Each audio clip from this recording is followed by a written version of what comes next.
إن الحمد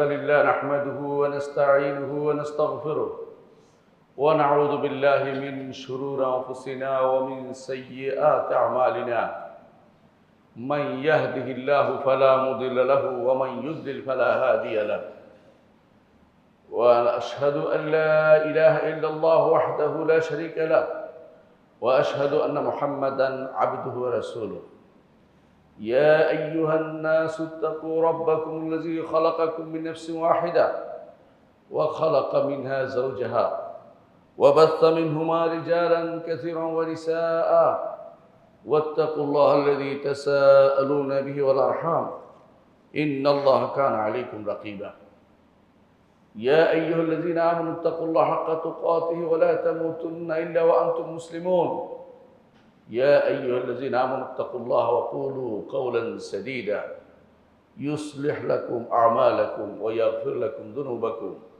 ومن يطع الله ورسوله فقد فاز فوزا عظيما أما بعد فإن أصدق الحديث كتاب الله وخير الهدي هدي محمد صلى الله عليه وسلم وشر الأمور محدثاتها وكل محدثة بدعة وكل بدعة ضلالة وكل ضلالة في النار أيها الناس اتقوا الله فإن التقوى ملاك الحسنات واعلموا أن الله عز وجل أمركم أن تتقوه والنبي صلى الله عليه وسلم كان يوصينا أن نتقي الله والتقى وصية الله عز وجل للأولين والآخرين فمن اتقى الله عز وجل دخل جنته ومن لم يتق الله عز وجل دخل تحت وعيده سبحانه সম্মানিত মুসলিয়ানি کرام আমি আমার নিজেকে আপনাদেরকে আল্লাহর তাকওয়া অবলম্বনকে অনুরোধ জানাচ্ছি যেই তাকওয়া অবলম্বন করলে আমরা আল্লাহর জান্নাতে যেতে পারবো আল্লাহ তাআলা কোরআনে কারীম বলেছেন তিলকাল জান্নাতুল্লাতী নুরিসু মিন ইবাদিনা মান কানা তাকিয়া এই জান্নাতের ওয়ারিস আমরা করব আমাদের বান্দাদের মধ্যে যারা তাকওয়ার অধিকারী হবে তাকওয়ার বিরোধী যত কিছু আছে সব রেখে আপনাকে জান্নাতে যেতে হবে শুধু তাকওয়া যেটা আছে ওটা নিয়ে জান্নাতে যেতে হবে সুতরাং সময় থাকতে তাকওয়ার কাজগুলি করা উচিত আর তাকওয়া হচ্ছে আল্লাহ সচেতনতা আর সর্বক্ষণ আল্লাহর কথা স্মরণ করা তাকে ভয় করা তার কাছে আশা করা এবং তাকে ভালোবাসা আল্লাহকে ভালোবাসবেন আল্লাহর কাছে আশা করবেন এবং আল্লাহকে ভয় করবেন আশা করবেন এবং আল্লাহকে ভালোবাসবেন এই তিন জিনিস দিয়ে যদি সারাদিন আপনি চলতে পারেন সারা জীবন চলতে পারেন তাহলে আপনি অবশ্যই তাকওয়ার অধিকারী হতে পেরেছেন যেখানে ভয়ের জায়গা সেখানে ভয় করবেন গুনার জায়গা যেখানে ইবাদতের জায়গা সেখানে ভালোবেসে ইবাদত করবেন যেখানে আল্লাহর রহমত পাওয়ার ইচ্ছা আশা থাকবে সেখানে আল্লাহর রহমতের জন্য তার কাছে চাইবেন এই তিনটি জিনিস মিলেই হচ্ছে আপনার তাকওয়ার পূর্ণতা পাবেন যতক্ষণ পর্যন্ত আপনি তাকওয়া পূর্ণতা না পাচ্ছেন ততক্ষণ পর্যন্ত আপনি মুহসিন হতে পারবেন না মুহসিন হতে হলে পরিপূর্ণ তাকওয়ার অধিকারী ব্যক্তি হতে হবে আপনাকে একজন মানুষ প্রথমে মুসলিম হয়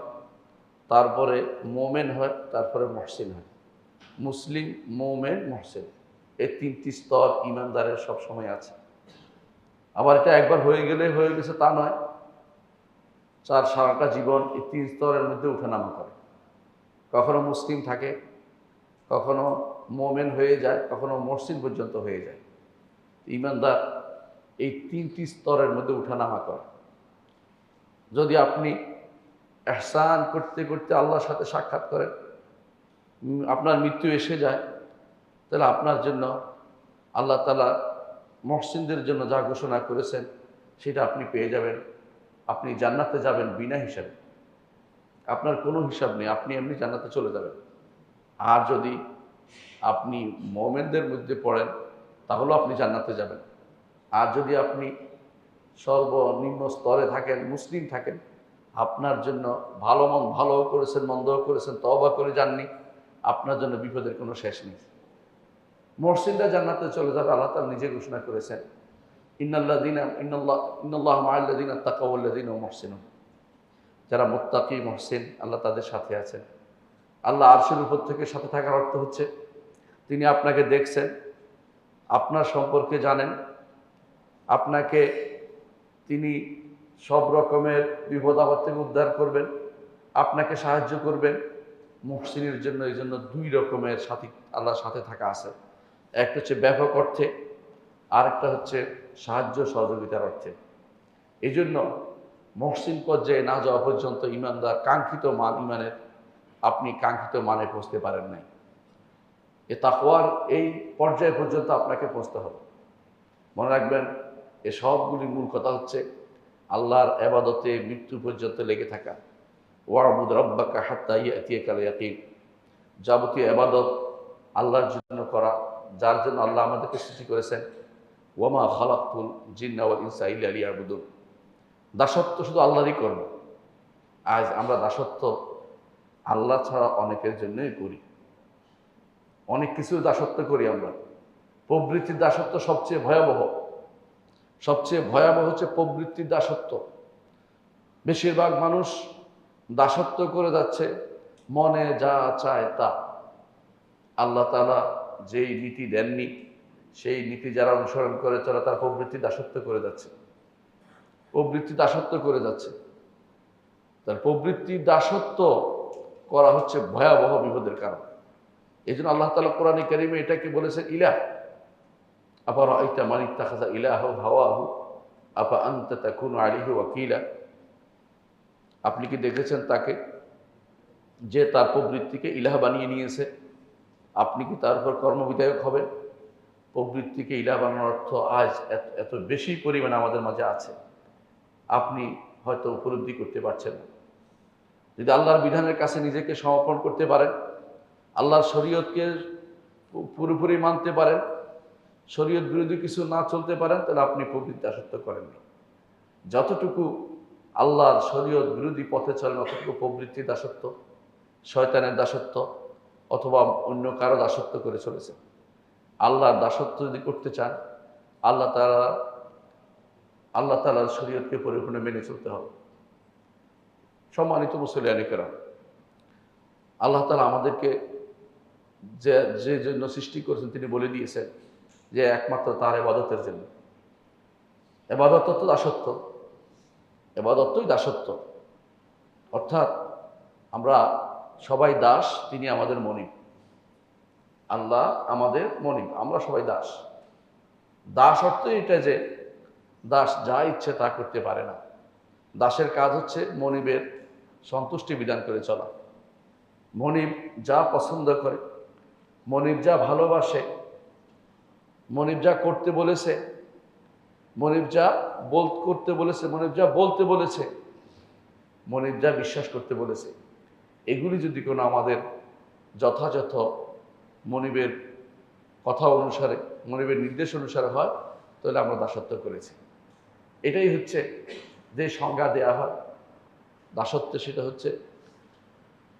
হচ্ছে ইসমুল জামিউ লিকুল্লি মা ইউহিব্বুল্লাহু ওয়া ইয়ারদা মিনাল আকওয়াল ওয়াল আমাল আয-যাহিরা ওয়াল বাতিনা। অন্তরে এবং প্রকাশ্যে সর্ব অবস্থায় একমাত্র আল্লাহর দাসত্ব করে যেতে হবে। আল্লাহর দাসত্ব করার ক্ষেত্রেও যা ইচ্ছে তা দিয়ে দাসত্ব চলে না।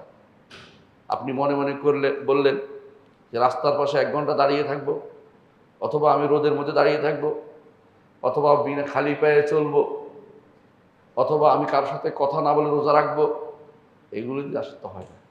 এগুলি আমার নবী অনুমোদন করেননি। মুহাম্মদ রাসূলুল্লাহ সাল্লাল্লাহু আলাইহি ওয়াসাল্লাম দেখলেন কিছু লোক এক ব্যক্তির উপর জটলা পকিয়ে আছে। রসুল বললেন যে কি হয়েছে? বলে আবু ইসরাইল শপথ করেছে। কি শপথ করেছে? সে কারোর সাথে কথা বলবে না, সে ছায়ায় যাবে না, সে হেঁটে যাবে হজে, সে কারোর সাথে কথা বলবে না, সে ছায়ায় যাবে না, সে হাঁটবে, বাহনে চড়বে না। রাসূলুল্লাহ সাল্লাল্লাহু আলাইহি ওয়াসাল্লাম বললেন যে তাকে বলো কথা বলতে, তাকে বলো বাহনে চড়তে, তাকে বলো সে যেন বাহনে চড়ে, সেই জন্য রোদে না যায়, রোদে তো দাঁড়িয়ে থাকার সব নেই। তাকে বলো সে যেন হজটা পূর্ণ করে। বৈধ হচ্ছে হজ, বাকিগুলি বৈধ না। আপনার মন মতো আবাদত করলেই হবে না।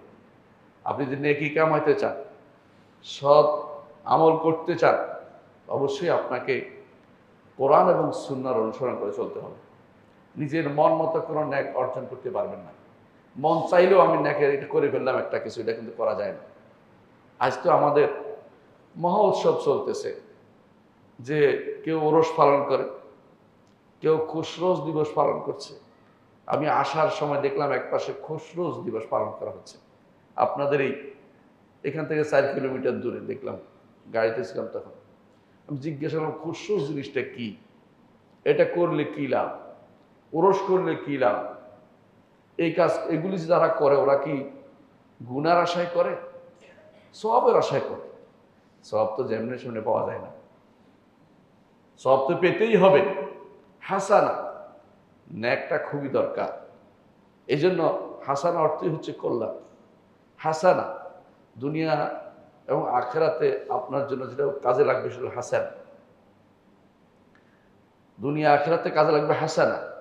দুনিয়াতে আল্লাহ সন্তুষ্টি পাবেন, আখেরাতে আল্লাহ তাআলা তার বিনিময়ে জান্নাত দিবেন। তার সরাসরি বিনিময় অর্থাৎ সেটার কারণে জান্নাত দিবেন। বিনিময়ে, জান্নাতের কোনো বিনিময় হয় না, কিন্তু সেটার কারণে জান্নাত দিবেন। কিন্তু হাসানা না থাকলে বিপদে আটকে যাবে। হাসানা লাগবেই, আল্লাহর উপর উত্তম ধারণা একটি হাসানা, হাসানা লাগবেই।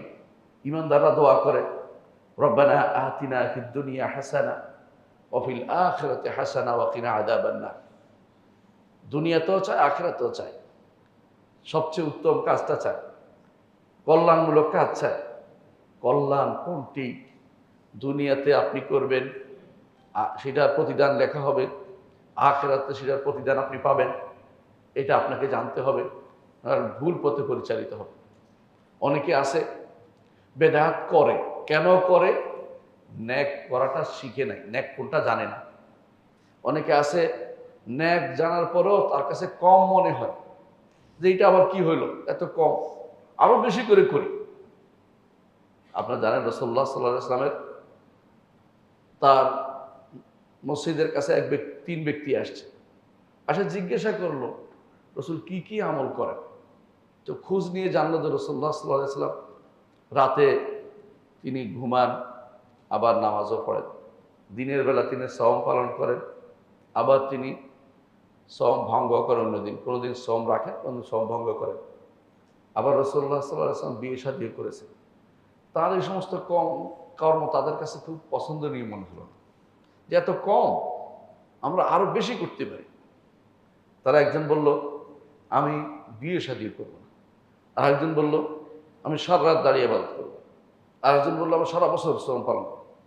রাসূলুল্লাহ সাল্লাল্লাহু আলাইহি ওয়াসাল্লাম শুনে বললেন তোমরা এই কথাগুলি বলেছ? আপনি আশ্চর্য হবেন না, রাসূলুল্লাহ সাল্লাল্লাহু আলাইহি ওয়াসাল্লাম তাদেরকে সাবধান করছেন যে তোমরা তার নির্দেশের বাইরে যা করো সেগুলো গ্রহণযোগ্য হবে না। তিনি কি বলছেন? যে আমি তো বিয়ে করেছি, আমি রাতের বেলা ঘুমাই এবং ইবাদত করি, আমি সওম পালন করি এবং সওম ভঙ্গ করি। তোমরা যদি আমার আদর্শের বাইরে মুখ ফিরিয়ে থাকো তাহলে আমার দলভুক্ত হতে পারবে না। তো রাসূলুল্লাহ সাল্লাল্লাহু আলাইহি ওয়াসাল্লাম যেটা করছেন পুঙ্খানুপুঙ্খ, সেটা অনুসরণ করার নাম হচ্ছে হাসানার অনুসরণ। নাহলে সাইয়্যা করা হবে, নাহলে গুনার কাজ করা হবে, খারাপ কাজ করা হবে, ভালো কাজ হবে না। ভালো কাজটা শিখতে হবে কোরআন এবং সুন্নাহর ভিতর থেকে, এর বাইরে থেকে কেউ ভালো কাজ আপনাকে দেখিয়ে দিতে পারবে না। শরীয়তের নির্দেশ সরাসরি কখনো নির্ধারিত ফিল্ডে আসে, অথবা শরীয়ত কখনো ইল্লত দেয়, কারণ দিয়ে দেয়, না শরীয়ত কোনো ব্যাপক অর্থে হাসানার কাজ করতে বলে। 3টে জিনিস শরীয়তে আছে। সরাসরি যেগুলো আছে এগুলো আমল কিন্তু আপনি শেষ করতে পারবেন না। আমি কিছু হাসানার কথা আজকে আপনার আলোচনা করব, যেগুলো আপনি দোয়া করেন যে হাসানা অথবা সাইয়্যা, মানুষের ভিতরে মাঝখানে আর কোনো কিছু নেই। আপনি মসজিদে আসছেন, এটা হাসানা। আপনি মসজিদে আসতে দেরি করেছেন, আপনি মসজিদে দ্বিতীয় রাকাত পেয়েছেন, অথবা জমাতে হাজির হন নাই, ইচ্ছা করে আপনি সাইয়ার ভিতরে আছেন, আপনি ইচ্ছা করে অন্যায় করেছেন, তাহলে হাসানা এবং সাইয়ার বাইরে আপনি যেতে পারবেন না।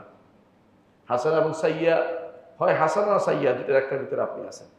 কারণ আপনি হাসানা অর্জন করবেন না সাইয়ার ভিতরে থাকবেন, আপনি সিদ্ধান্ত নেন। কোরআনে কারিমে আল্লাহ তাআলা বলছেন যে সাইয়া অর্জন করলে সেটার পরিণতি তাকে ভোগ করতে হবে, আর হাসানা অর্জন করলে সেটার প্রতিফল আল্লাহ তাকে দিবেন। সুতরাং আমরা সেদিকে যাই যে কেন আমাদেরকে হাসানা অর্জন করতে হবে। হাসানা অর্জনের দুইটা একটা মূলনীতি হচ্ছে যে আল্লাহর জন্য হতে হবে। দ্বিতীয় মূলনীতি হচ্ছে শরীয়ত অনুমোদিত পদ্ধতিতে হতে হবে, যেভাবে আল্লাহ এবং তার রসুল বলছেন সেভাবে করতে হবে। আর প্রথমটা হচ্ছে একমাত্র আল্লাহর জন্য হতে হবে। যে কোনোভাবে আপনি হাসানা পাবেন না। কখনো কখনো ভালো দুনিয়ার কাজও আপনি হাসানা পান, কেন? নিয়তের কারণে। কাজটা তো অনুমোদিত হয়, নিষিদ্ধ না হয়, নিয়তের কারণে পাবেন। যে কোনো ভালো কাজও হতে পারে, যেটা আমরা উদাহরণ দেব। কিন্তু হাসানা অর্জন করতে হলে আল্লাহর জন্য কাজটা হতে হবে, আল্লাহ তাআলাকে সন্তুষ্ট করার জন্য হতে হবে। সূরা কাহফের শেষে আল্লাহ তাআলা বলেছেন, ফামান কানা ইয়ারজু লিকা রাব্বিহি ফালইয়ামাল আমালান সালিহান ওয়ালা ইউশরিক বিইবাদাতি রাব্বি আহাদা। তোমাদের কেউ যদি কোনো আল্লাহর সাথে সাক্ষাতের আশা করে, সেই জন্য এক নেক আমল করে, সৎ আমল করে, যেটা হাসানা। ওয়ালা ইউশরিক বিইবাদাতি রাব্বি আহাদা, আল্লাহর সাথে শরীক না করে, এটাও হাসানা। অর্থাৎ সেজন্য হাসানা করে যায় আল্লাহর সাথে। হাসানা না হলে, উত্তম কাম না হলে আল্লাহর দরবারে সেগুলি জমা হবে না, সেগুলি জমা হবে না। কারণ আল্লাহ তাআলা বলছেন, ওয়াকাদিমনা ইলা মা আমিলু মিন আমালিন ফাজআলনাহু হাবাআন মানথুরা। তারা অনেক আমল করবে, সেগুলিতে অগ্রসর হয়ে তিনি সেগুলিকে বিক্ষিপ্ত ধূলিকণায় পরিণত করবেন। অর্থাৎ বিক্ষিপ্ত ধূলিকণায় পরিণত হওয়া, আপনার শেষে আপনি কিছুই পাবেন না খুঁজে, হওয়ার পরে সেখানে কিছু পাবেন না। আপনি যখন দেখবেন মনে করছেন বিশাল বিশাল কাজ করে গেছেন, আর কবরে গিয়ে দেখবেন যে কিছুই নেই, হাসরের মাঠেই কিছুই পাবেন না, আপনার তখন বিপদের শেষ থাকবে না। কারণ সেদিন কেউ কাউকে কিছু দিবে না। এজন্য যে সমস্ত কারণে আমাদেরকে হাসানা অর্জন করতে হবে, সেটা আমাদেরকে জানতে হবে। আল্লাহ তাআলা কোরআন কারীম বলেছেন, ফাআম্মা মান থাকুলাত মাওয়াজিনুহু ফাহুয়া ফি ঈশাতির রাদিয়া। যার মিজানগুলো ভারী হবে, সে তো সন্তুষ্ট জীবনে থাকবে, অর্থাৎ জান্নাতের জীবনে থাকবে। আল্লাহ তাআলা আরও বলেছেন, ওয়ালাল আখিরাতু আকবারু দারাজাতিন ওয়া আকবারু তাফদীলা। আখিরাতে অনেক উঁচু মর্যাদা থাকবে, শ্রেষ্ঠত্বর বড় বড় সোপানগুলি থাকবে। কাদের জন্য? যারা হাসানা করেছে তাদের জন্য। এই জন্য হাসানার প্রতি গুরুত্ব দেওয়া দরকার। আপনি একটু চিন্তা করেন, জান্নাত জাহান্নামে যাওয়ার জন্য মানুষ ভাগ হচ্ছে। একদল জান্নাতে চলে গেছে হাসানা বেশি হওয়ার কারণে, আরেক দল হাসানার প্রতি ঈমান ছিল না, ঈমানের দুর্বলতা, জাহান্নামে চলে গেছে। ঈমানের সমস্যার কারণে জাহান্নামে চলে গেছে। কারণ ঈমানের সমস্যার কারণে মুক্তি পাবে না কেউ। ঈমানে যদি সমস্যা হয়ে রাখে, মুক্তি পাবে না। ধরেন ঈমানের 6টি রকম আছে, তাই না? আমানতু বিল্লাহি ওয়া মালাইকাতিহি ওয়া কুতুবিহি ওয়া রুসুলিহি ওয়াল ইয়াউমিল আখির ওয়াল কদরি খাইরিহি ওয়া শাররিহি। এগুলি যদি কোনো সমস্যা থাকে, একটা মানে নাই, তাহলে সে ব্যক্তি কাফের, কোনোদিন জান্নাত মুখ দেখবে না, জান্নাত কোনোদিন যেতে পারবে না। তো এগুলি তার সমস্যা হবে, জাহান্নামে চলে গেছে এগুলি সমস্যার কারণে। শিরিক করে নাই, শিরিক করলে জাহান্নামে চিরস্থায়ী হয়ে যায়, বের হইতে পারবে না। ইয়া হোসাইন করে ডাকাডাকি করছে, আল্লাহ ছাড়া কি হবে, মুশরিক হয়ে গেছে, জাহান্নামে চলে যাবে তওবা করে না গেলে। অথবা আলীকে ডাকছে, চিরস্থায়ী জাহান্নামে চলে যাবে, কোনোদিন জান্নাতের মুখ দেখবে না যদি কোনো তওবা করে মারা না যায়।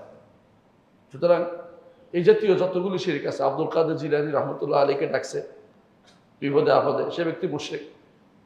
অথবা শাহজালাল মুজাহিদ ইয়ামানির জন্য কিছু টাকা বরাদ্দ করেছে, মানত করেছে, চিরস্থায়ী জাহান্নামী হয়ে গেছে। কারণ তার সন্তুষ্টির জন্য কিছু দান করেছে, আল্লাহ সন্তুষ্টির জন্য দেয়নি, এই জন্য চিরস্থায়ী জাহান্নামী হয়ে গেছে। তো এরা কিন্তু আর কোনোদিন পার পেতে পারবে না। তো দুই দল, একদল জান্নাতে চলে গেছে মুহসিন হওয়ার কারণে, সর্বোচ্চ স্তরে জান্নাতে যাবেই, তারা আটকাবে না কিছু। দ্বিতীয় স্তরে আরেকটা গোষ্ঠী সম্পূর্ণ বিপরীত, তারা জাহান্নামে চলে গেছে শিরিক করার কারণে। বাকি রইল মাঝখানে গুনাহগাররা, গুনাহগার রয়ে গেছে কিছু মানুষ।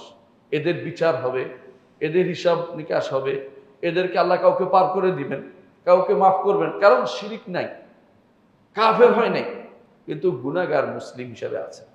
তাদের জন্য বিভিন্ন রকম পদ্ধতি আমার আল্লাহ গ্রহণ করবেন, তার রহমতের ভান্ডার থেকে যাকে ইচ্ছে তাকে মাফ করবেন। কিন্তু যদি শিরিক থাকে কাউকে তিনি আর ক্ষমা করবেন না। তিনি ঘোষণা করেছেন, ইন্নাল্লাহা লা ইয়াগফিরু আন ইউশরাকা বিহি ওয়া ইয়াগফিরু মা দুনা যালিকা লিমান ইয়াশা। তার সাথে শরিক করা হলে তিনি আর ক্ষমা করবেন না। মুশরিকের জানাজায় হাজির হওয়া জায়েজ নেই, মুশরিকের জানাজায় হাজির হওয়া জায়েজ নেই, মুশরিকের জানাজা দেওয়া জায়েজ নেই। আল্লাহ তাআলা নিষেধ করে দিয়েছেন, ওয়ালা তুসাল্লি আলা আহাদিন মিনহুম মাতা আবাদা ওয়ালা তাকুম আলা কবরি ইন্নাহুম কাফারু বিল্লাহি ওয়া রাসূলিহি ওয়া মাতু হুম ফাসিকুন। যারা এরকম শিরিক অবস্থায় মারা যাবে, কাফের হয়ে মারা যাবে, বা কুফরি আকীদা নিয়ে মারা যাবে, তারা কোনোদিন জান্নাতের মুখ দেখবে না, জান্নাতে যেতে পারবে না। সুতরাং আপনার এটা মনে রাখতে হবে, কাফের যারা হয়ে গেছে তাদেরকে, তাদের জন্য জাহান্নামের ঘোষণা দিবেন। রাসূলুল্লাহ সাল্লাল্লাহু আলাইহি ওয়াসাল্লাম এক সাহাবীকে বলেছেন, যখনই তুমি কোনো মুশরিকের কবরের পাশ দিয়ে যাবে তাকে জাহান্নামের সুসংবাদ দিবে। সুসংবাদ মানে দুঃসংবাদ দেয়া, যে তুমি জাহান্নামে যাবে। সাহাবী তখন বলেছিলেন, রাসূল আমাকে বিশাল দায়িত্ব দিয়েছে, অর্থাৎ এটা আমি যখনই মুশরিকের কবরের পাশ দিয়ে গেলে জাহান্নামের সুসংবাদ দিতে হবে, যে মুশরিক জাহান্নামে চলে যাবে। কিন্তু যাদের সম্পর্কে জানেন না, শিরিক করেছে কি করেন নাই সেটা আলাদা কথা, আল্লাহর উপর ছেড়ে দেন।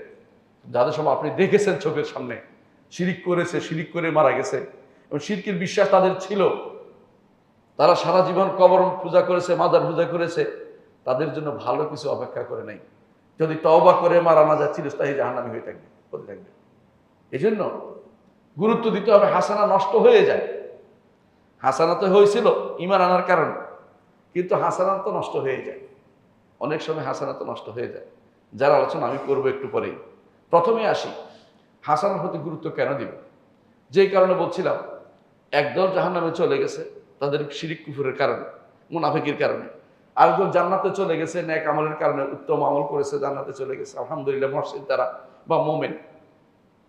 কিন্তু ঈমান যাদের সমান সমান হয়েছে তারা থাকবে, আটকে থাকবে। কোথায় থাকবে? আরাফে আটকে থাকবে, আরাফে আটকে থাকবে। তাসাওয়াত হাসানাতুম ওয়া সাইয়্যাতুম, হাসানা এবং সাইয়্যা সমান হয়ে গেছে, জান্নাতে যেতে পারছে না, আটকে রয়েছে। একটি যদি বেশি হইতো হাসানা, তাহলে জান্নাতে যেতে পারত। আপনি একটু চিন্তা করেছেন, আপনি দুনিয়াতে যে সমস্ত আমল করেন এর মধ্যে একটা আমল হচ্ছে যে আপনি দিনে রাতে 12টা রাকাত সালাত আদায় করেন না, প্রতিদিন একটা ঘর আপনার আছে। রাসূলুল্লাহ সাল্লাল্লাহু আলাইহি ওয়াসাল্লাম বলছেন, জান্নাতে একটা ঘর আল্লাহ দিয়ে দিবেন 12 রাকাত নফল সালাত করবেন। এটা হাদিস, সহিহ হাদিস। আপনি এমনভাবে পড়েছেন যে এগুলো পড়ার বলা যায় না, পড়া হিসেবে ধরা হয় না। অর্থাৎ আপনি আল্লাহ রাসূলের সুন্নাহ মোতাবেক পড়েন না, নিজের মন মতো পড়ছেন। এটার একটু কিছু কবুল হয়েছে, কিছু কবুল হয়নি। আপনি যদি জান্নাতে গিয়ে দেখেন যে আপনার ঘরের ছাদ নাই, আপনার ঘরটা ঠিক মতো হয় নাই, বুঝলেন, আপনার আমলটা ঠিক মতো হয় না, আমল অনুসারে তো আপনার সওয়াব পাবেন। যে আমল যতটুকু করছেন ওটুকু তো সওয়াব পাবেন। আপনার আমলটা তো আপনার পরিপূর্ণ সুন্দর আকারে হতে হবে আপনার। তো আপনি এমন সব আমল করেছেন যে কারণে ন্যাক এবং বদ সমান হয়ে গেছে, আপনি আটকা পড়ে গেছেন। শেষে জান্নাতে যাবেন, কিন্তু জান্নাতে আল্লাহর রহমতে যেতে হবে। সেটা আল্লাহর রহমতে আল্লাহ এদেরকে দিবেন, কারণ তিনি ইমানদার কাফেরকে একসাথে করবেন না, একসাথে রাখবেন না, শেষে জান্নাত দিবেন। কিন্তু আপনি তো আটকা পড়ে গেছেন। এর মধ্যে অনেকেই গিয়ে তাদের জান্নাতের বাড়ি ঘরে তারা বসবাস শুরু করে দিয়েছে, আর আপনি আটকে আছেন। এই আটকে থাকার মূল কারণ হচ্ছে একটি হাসানা কম হয়ে গেছে, একটি নেকি আপনার কম হয়ে গেছে। এই জন্য নেকি বাড়ানোর প্রচেষ্টা আপনাকে চালিয়ে যেতে হবে। আবার দেখেন, হাসরের মাঠে গেছেন, হাসরের মাঠে একটি হাসানার জন্য আপনি আফসোস করবেন, বুঝলেন কিনা? সে কি আফসোস করবেন? আপনি দেখবেন আপনার ছেলেকে, আপনার মেয়েকে, আপনার আত্মীয়কে, আপনার স্ত্রীকে আপনি বলবেন যে একটা হাসানা কম হয়ে গেছে, আমাকে একটা দিবা কিনা? কেউ আপনাকে দিবে না। ইয়াউমা ইয়াফিরুল মারউ মিন আখিহি ওয়া উম্মিহি ওয়া আবিহি ওয়া সাহিবাতিহি ওয়া বানিহি লিকুল্লি ইমরিইন মিনহুম ইয়াউমাইযিন শা'নুন ইউগনিহি। প্রত্যেকে পালাবে আপনার থেকে।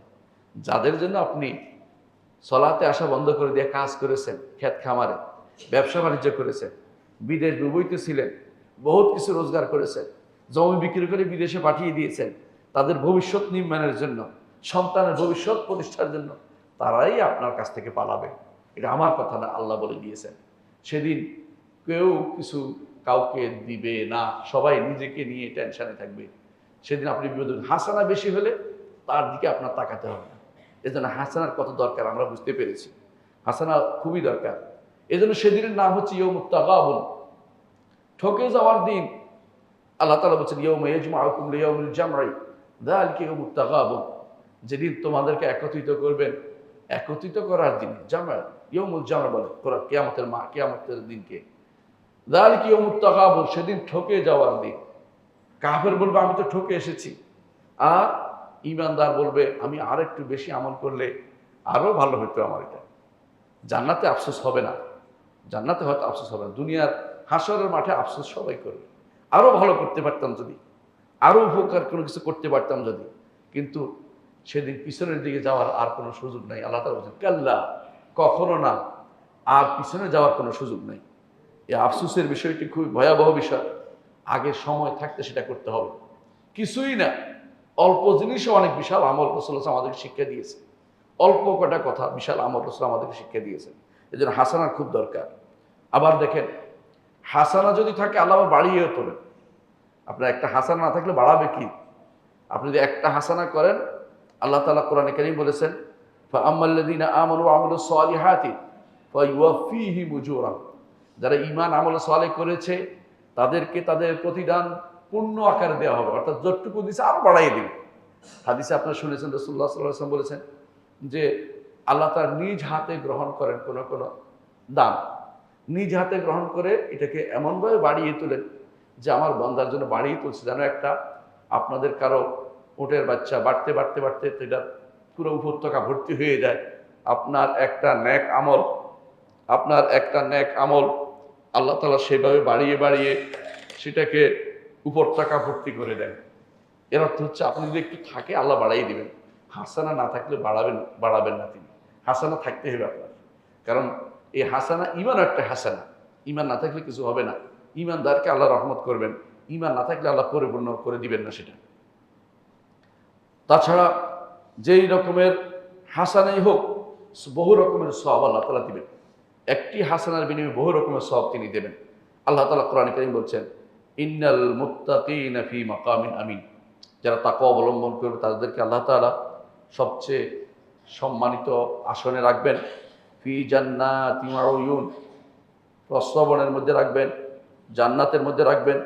ইয়ালবাসুনা মিন সুন্দুসিন ওয়া ইস্তাবরাক, তাদেরকে অত্যন্ত সম্মানিত পোশাক পরিধান করাবেন, সেগুলো রেশমের পোশাক। মুতাকাবিলিন, তারা সামনাসামনি বসে গল্প করবে। এত সামনাসামনি, কাছাকাছিও নয়, কারণ এক একজনের জন্য 10টা জান্নাত হয়। তাহলে দেখা করতে আসতে হলে বিশাল ব্যাপার হবে, বিশাল বিশাল 10টা জান্নাত যদি হয়, যে ব্যক্তি সর্বশেষ জান্নাতে যাবে তার জন্য 10টা দুনিয়ার মতো 10টা হয়, তাহলে সেই ব্যক্তি কত বড় জান্নাত নিয়ে আসে আমরা চিন্তা করে দেখুন। সেখানে তারা আবার পরস্পর সাক্ষাৎ করবে, মুতাকাবিলিন। এটা হচ্ছে যদি আপনার হাসানা থাকে, সেগুলি বহু রকমের সওয়াব আপনি পাচ্ছেন।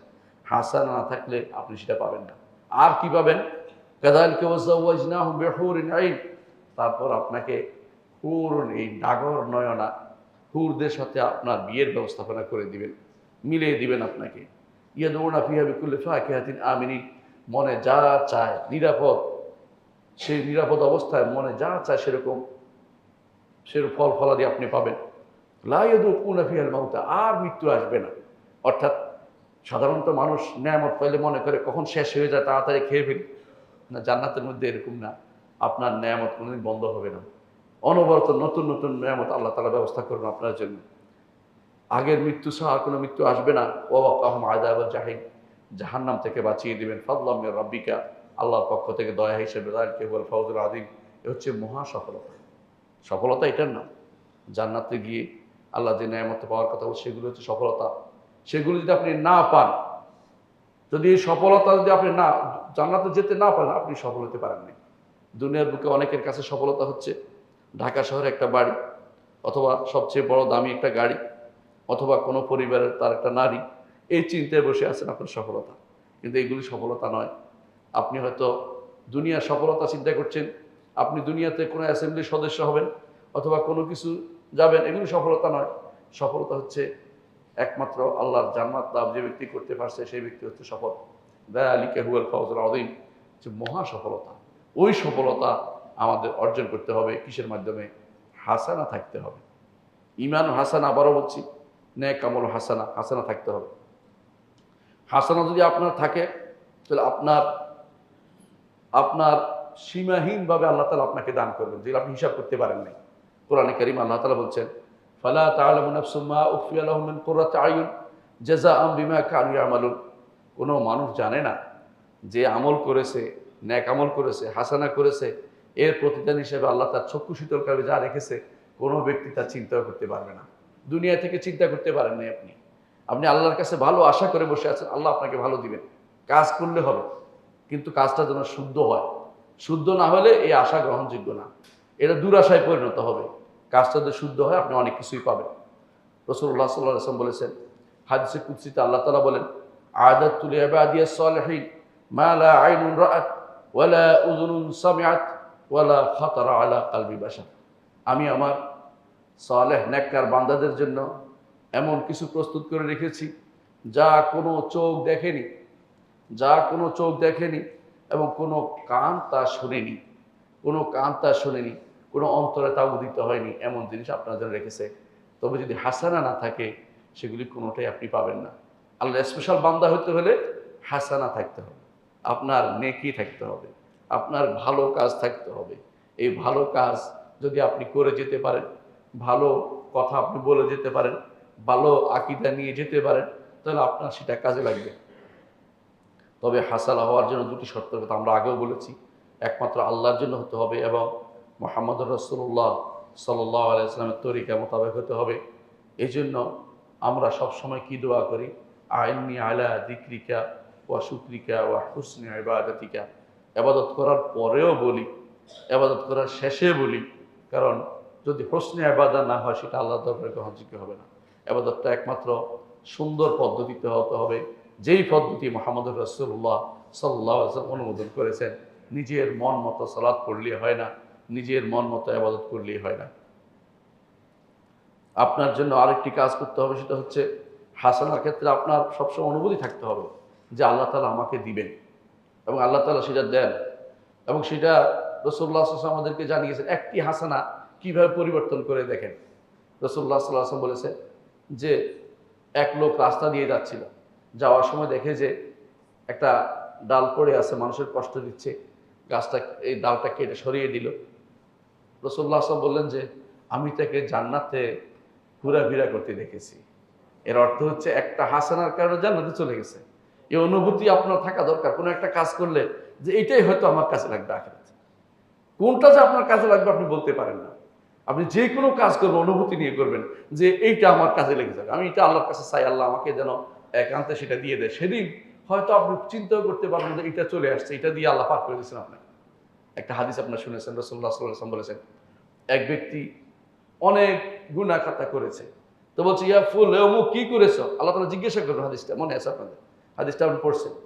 বলে কিছু করি নাই, তবে আমি মানুষকে ঋণ দিতাম, দিতে না পারলে হয় ছাড় দিতাম, নইলে ছেড়ে দিতাম, ছাড় মানে বেশি সময় দিতাম। আল্লাহ তাআলা বলবেন যে এটা তো আমার কাজ, আমি তো মানুষ বান্দা ক্ষমা করে যা তোমাকে পার করে দিলাম। একটা হাসানা ছোট করে দেখার কোনো কারণ নেই, ছোট্ট করে দেখবেন না।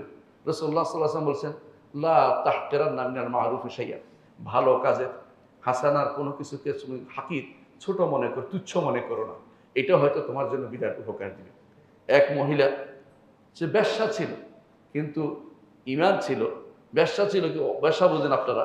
সে কি করেছে, দেখছে একটা কুকুর পানি পান করতে পারছে না, সে তার মোজা দিয়ে, মোজা তখনকার চামড়ার মোজা, পানি আটকায়, সেটা দিয়ে পানি তুলে কুকুরকে খাইয়েছে। কুকুর খাইয়েছে, আল্লাহ তাআলা তাকে কিন্তু ক্ষমা করে দিয়েছে। তাহলে আপনি কোন হাসানা দিয়ে আপনি ক্ষমা পাবেন আপনি জানেন না। এই জন্য হাসানাগুলি সবসময় গুরুত্বের সাথে নেবেন। আবার উল্টোটাও করেছে, এক মহিলা একটা বিড়ালকে বেঁধে রেখেছে, তার জন্য সে জাহান্নামে যেতে হয়েছে, কারণ সে বিশাল অন্যায় করেছে, তো এমনি মরে গেছে, খাবারও দেয় নাই, ছেড়েও দেয়নি, এমনি মরার জন্য রেখে দিয়েছে। আমাদের সমাজে অনেকেই দেখবেন কোনো কিছুকে মারার জন্য সুন্দর করে মারতে হয়, এটা না করে তাকে, যেটাকে যদি কোনো আপনি এমনি রেখে দেন, বিনা কারণে কষ্ট দিতে দিতে মারেন, এটা কিন্তু একটা অপরাধ, এটা একটা অপরাধ, এটা করতে যাবেন না। রাসূলুল্লাহ সাল্লাল্লাহু আলাইহি ওয়াসাল্লাম বলছেন যে যাবাহতুম ফাআহসিনু যিবহা ওয়া ইযা কাতালতুম ফাআহসিনুল কিতলা হত্যা করলেও সুন্দরভাবে করতে হবে। তোমাকে কেউ কষ্ট দিয়ে দিয়ে তার মারা শরীয়তের অনুমোদন করে না। যেটা হত্যা করা যায় সেটার কথা বলছি, তাই বলে মানুষ হত্যার কথা আমি বলিনি। যেগুলো হত্যা করার জিনিস সেগুলির কথা বলছি। একটি হাসানার কারণে আপনি সেদিন সেদিন আপনার থেকে আপনার আত্মীয়রা পালাবে, এটা কোরআনে আল্লাহ তাআলা বলে দিয়েছেন। এবং সেদিন আপনার শুধু হাসানাই কাজে আসবে, সত্য কথা এটা। কেউ আপনাকে সাহায্য করতে আসবে না। সুতরাং এখন সময় থাকতে আমাদের উচিত হাসানার পিছনে দৌড় দেওয়া, যে হাসানা কিভাবে অর্জন করা যায়। কোরআনে কারিমে আল্লাহ তাআলা আমাদেরকে বলেছেন আমলের মূল উদ্দেশ্য হচ্ছে এই হাসান যেন হয়। ইন্নাল মুসলিমিনা ওয়াল মুসলিমাত ওয়াল মুমিনিনা ওয়াল মুমিনাত ওয়াল কানিতিনা ওয়াল কানিতাত ওয়াস সাদিকিনা ওয়াস সাদিকাত ওয়াস সাবিরিনা ওয়াস সাবিরাত ওয়াল খাশিঈনা ওয়াল খাশিআত ওয়াল মুতাসাদ্দিকিনা ওয়াল মুতাসাদ্দিকাত ওয়াস সাইমিনা ওয়াস সাইমাত ওয়াল হাফিজিনা ফুরুজাহুম ওয়াল হাফিজাত ওয়াদ যাকিরিনা আল্লাহা কাসীরান ওয়াদ যাকিরাত আ'আদ্দাল্লাহু লাহুম মাগফিরাতান ওয়া আজরান আযীমা। সওয়াব পেতে চান তাহলে এই কাজগুলি করতে হবে। ইসলাম থাকতে হবে, মুমিন হতে হবে, কানেত হতে হবে, বেশি বেশি ইবাদত দাঁড়াতে হবে সালাতের মধ্যে, এবং সত্য কথা বলতে হবে, সবরকারী হতে হবে, এবং সবর এবং বিনয়ী হতে হবে, সদাকা দানকারী হতে হবে, এবং সওম পালনকারী হতে হবে, আল্লাহর সীমারেখার যথাযথ হেফাজত করতে হবে, এবং জিকির করতে হবে বেশি বেশি করে, এবং এবং নিজের লজ্জাস্থানে হেফাজত করতে হবে। এই সবগুলি যারা করবে আল্লাহ তাদের জন্য বিশাল প্রতিদান রেখেছে, আল্লাহ ঘোষণা করেছেন। তাহলে আপনি যদি ন্যাক আমল করেন বিশাল প্রতিদান পেয়ে পাবেন, এইটা আপনার অনুভূতি যেন জাগরুক থাকে। কিভাবে ন্যাক আমলের মাধ্যমেই শুধুমাত্র আপনি হাসান অর্জন করতে হবে, অন্য কোনো মাধ্যম নয়। আর আল্লাহ তাআলা আরও বলেছেন ইন্নাল্লাযীনা ইয়াতলুনা কিতাবাল্লাহ, আল্লাহর কিতাব তেলাওয়াত করা এটা ন্যাক আমল। ওয়া আকামুস সালাতা, সালাত কায়েম করা এটা একটা ন্যাক আমল। ওয়া আনফাকু মিম্মা রাযাকনাহুম সিররান ওয়া আলানিয়াতান, প্রকাশ্যে অপ্রকাশ্যে বেশি বেশি দান করা, প্রকাশ্যে অপ্রকাশ্যে বেশি বেশি দান করা। সিররান ওয়া আলানিয়া, এদের সম্পর্কে আল্লাহ বলছেন ইয়ারজুনা তিজারাতান লান তাবুর, এমন ব্যবসা আশা করা যায় যে ব্যবসা কোনোদিন কি হবে, নষ্ট হবে না। এই ব্যবসা সবসময় থাকবে। অর্থাৎ তার জান্নাতে জান্নাতে যে বিনিময় যে পাচ্ছে, বিনিময় মানে আমরা আবারও বলছি, বিনিময় মানে বুঝাচ্ছি যেটা প্রতিদান হিসেবে দিবে। জান্নাতের কোনো সরাসরি বিনিময় কেউ দিতে পারবে না, কারণ এত বড় জিনিসের বিনিময় কেউ আমরা আমল করিনি। সেটা পাবে, সেটা কোনোদিন ধ্বংস হবে না। এমন ব্যবসা, যে ব্যবসা কোনোদিন লস নাই, সেই ব্যবসা হচ্ছে আল্লাহর সাথে ব্যবসা। আল্লাহর সাথে ব্যবসা হচ্ছে আপনি আমল করবেন, ন্যাক আমল করবেন, আর সওয়াব দিবেন আল্লাহ তাআলা। এই ব্যবসাতে কোনো লস নেই, এটা শুধু লাভ আর লাভ। ইন্নাল্লাহা আশতারা মিনাল মুমিনিনা আনফুসাহুম ওয়া আমওয়ালাহুম বিআন্না লাহুমুল জান্নাহ। আর আপনার জান ও মাল তিনি কিনে নিয়েছেন জান্নাত দিবেন বলে, কিনে জান্নাত দিবেন। এই প্রতিদান হিসাবে নয়, বিনিময় হিসাবে নয়, প্রতিদান হিসাবে সরাসরি সেটার বিনিময়, জান্নাতের বিনিময়ে কিছু আপনি দিতে পারবেন না কোনোদিনই, কারণ আপনার এই ক্ষমতা নেই। আপনাকে যে নেয়ামত ভোগ করেছেন এতেই আপনার সব কিছু শেষ হয়ে যায়। কিন্তু তিনি দয়া করে আপনার ন্যাক আমলগুলি গ্রহণ করে সেগুলিকে বাড়িয়ে তুলবেন, যাতে আপনাকে জান্নাত দিতে পারেন। সলফে সালিহিন সবসময় ন্যাক আমল যদি ছুটে যেত, তাদের আফসোস হতো সবচেয়ে বেশি দুনিয়ার বুকে। আপনি আমি হয়তো আফসোস করি না, তাদের আফসোস হয়। কেমন শুনে দেখেন, একজন সলাতুল জামা ছুটে গেছে, কান্না করতে আরম্ভ করছেন, জামাত ছুটে গেছে, জামাতের সলাৎ ছুটে গেছে। এই নয় যে জামাত সলাৎ ছুটে গেছে, এটা না, জামাতের সলাৎ ছুটে গেছে দেখে কান্নাকাটি করছেন। কেউ কেউ আছে তাকবীরে উলা ছুটে গেছে, কান্নাকাটি করছেন, তাকবীরে উলা পায়নি। তাকবীরে উলা এত বেশি গুরুত্বপূর্ণ যে তাকবীরে উলার কারণে তারা আফসোস করেছে। সুতরাং বোঝা গেল যে আপনি ন্যাক আমল করতে থাকতে হবে, এটা সলফদের নীতি। আমির ইবনে আব্দুল কায়েস, তাকে জিজ্ঞাসা করা হয়েছে তার মৃত্যুর সময়, আপনি কেন কাঁদছেন? বলে, কাঁদছি এই জন্য, মৃত্যুর কারণে কাঁদছি না, অথবা দুনিয়া ছেড়ে যাচ্ছে এই জন্য কাঁদছি না। আমি কাঁদছি এই জন্য যে আমি যে ইবাদত করতাম, যে মজা পেতাম, সেটার জন্য। আমি যে সওম পালন করতাম, অর্থাৎ গরমের দিনে সওম পালন করতাম, সেটা করতে পারবো না। এবং আমি যে রাতের বেলা দাঁড়িয়ে আল্লাহর জন্য ইবাদত করতাম, সেটা করতে পারবো না। অর্থাৎ তারা এটার মধ্যে একটা মজা পেয়েছে, আনন্দ লাগতো তাদের কাছে ইবাদত করতে। আপনার ইবাদত যেন এরকম না হয় যে আমি একটা দায়িত্ব কাঁধ থেকে নামাই দিচ্ছি, বোঝা কোন রকম বোঝা লাঘব করতেছি, এরকম চিন্তা যেন না হয়।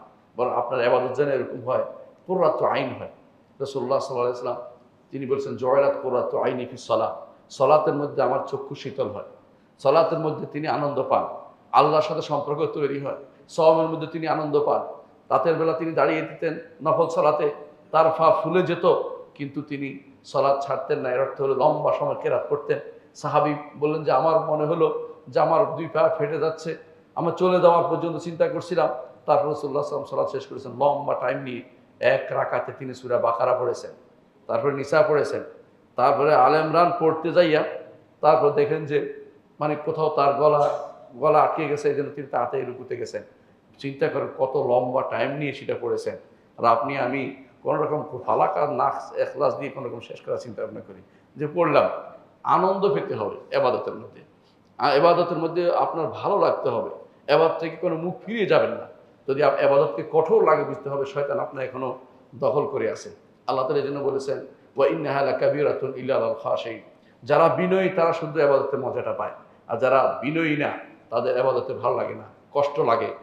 কখন বের হবে, কখন রাস্তায় গিয়ে ওই বাক্সটা দেখবে, কখন গিয়ে খেলাটা দেখবে, ওই চিন্তায় বসে থাকে। কিন্তু সে চিন্তা করে না যে এখানে যতক্ষণ থাকে এটা আমার জন্য খুবই উপকারী জায়গা, এই জায়গায় সে থাকছে না। মনে রাখবেন কিন্তু এবাদতগুলো নষ্ট হয়ে যায়। আমরা আগেও বলেছি কিভাবে নষ্ট হয়। যেভাবে না, 1 নম্বর শিরিক থাকলে এবাদতগুলো সব বরবাদ হয়ে যায়। আপনি এত কষ্ট করে যখন হজ করেছেন, দান করেছেন, মসজিদ দিয়েছেন, মাদ্রাসা দিয়েছেন, অথবা আপনি পিতামাতার সেবা করেছেন, আরো অনেক কাজ করেছেন, কিন্তু আপনার শিরিক আছে মনের ভিতরে, আপনার কর্মে শিরিক আছে, অথবা আপনার কোনো মুখ দিয়ে শিরিকের শব্দ বের হয়ে গেছে, আপনি জেনে বুঝে সেটা করেছেন, এর অর্থ হচ্ছে আপনি কোনোদিন এই যে আমল করেছেন সবগুলি বরবাদ হয়ে গেছে, সবগুলি বরবাদ হয়ে গেছে।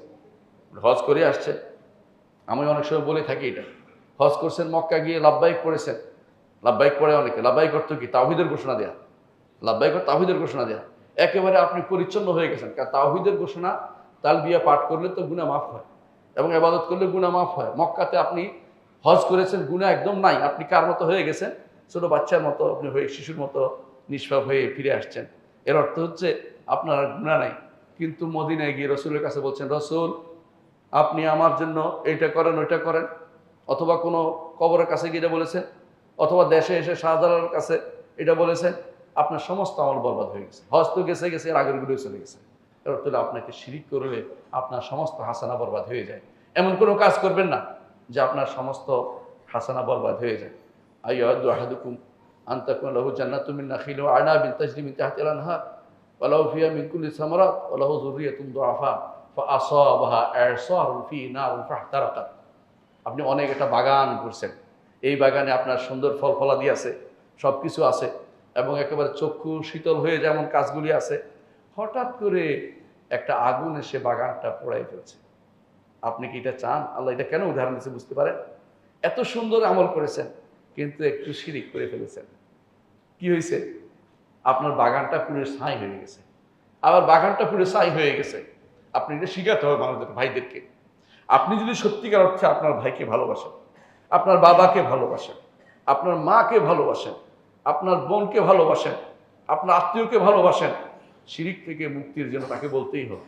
তার হাতে আপনি দেখেছেন যে সে তাবিজ কবচ লাগাইছে, তার হাতে লাগাইছে সে মাদুলি, তার গলায় লাগাইছে সে কোনো কিছু, তাগা লাগাইছে, আপনি কিছু বললেন না, আপনি তার হিতাকাঙ্ক্ষী নন, আপনি তার হিতাকাঙ্ক্ষী নন, আপনি তাকে আসলে ভালোবাসেন নাই।